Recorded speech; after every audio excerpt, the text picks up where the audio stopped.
చేస్తున్నారని వైఎస్ఆర్సీపీ రాష్ట్ర ప్రధాన కార్యదర్శి సజ్జల రామకృష్ణారెడ్డి ఆరోపించారు.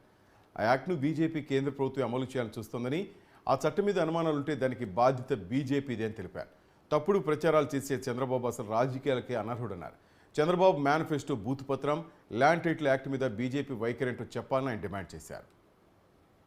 ఉండడానికన్నా అర్హత నీలాంటి వాడు చంద్రబాబు నాయుడు లాంటి వాడు ఇంత బరి తెగించి అబద్దాలు ఆడడం అంటే ఈ చట్టం వస్తే జగన్మోహన్ రెడ్డి మొత్తం ల్యాండ్ అంతా కబ్జాలు చేస్తాడు, మీ ల్యాండ్ మీది కాదు, ఆయన చేసుకుంటాడు, వేలాది ఎకరాలు లక్షలాది ఎకరాలు అమ్మేసుకుంటాడు, మార్టిగేజ్ చేస్తాడంటే ఇది ఏదన్నా మనం సివిల్ సొసైటీనా ఇంకోట కాదా?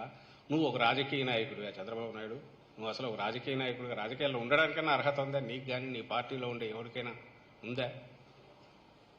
అదొక ఆస్పెక్ట్ అయితే ఇప్పుడు నువ్వు ఎవరితో పొత్తు పెట్టుకున్నావు? బీజేపీతో. మరి నువ్వు అడగాల్సింది ఎవరిని? బీజేపీని అడగాల. అయ్యా ఇది చేసినారు, మరి ఇది పెడితే మీరంతా అమ్ముకోవడానికి పెట్టినట్టున్నారు అని. అంటే మోడీ అక్కడ దేశంలో ఉండే ల్యాండ్ అంతా మోడీ అమ్ముకుంటాడు, లేదా ముఖ్యమంత్రి కొంత అమ్ముకోను, ప్రధానమంత్రి కొంత అమ్ముకోవాలా? మరి ఆయన మీద అటాక్ పెట్టాలా? బీజేపీ స్టేట్ యూనిట్ మీద అటాక్ పెట్టాలా? మీ పార్టీ ఇట్లా చేసిందని అసలు బీజేపీ వాళ్ళు దాని మీద స్టాండ్ చెప్పాలా? స్టేట్ యూనిట్ బీజేపీ దీని మీద స్టాండ్ చెప్పాలా?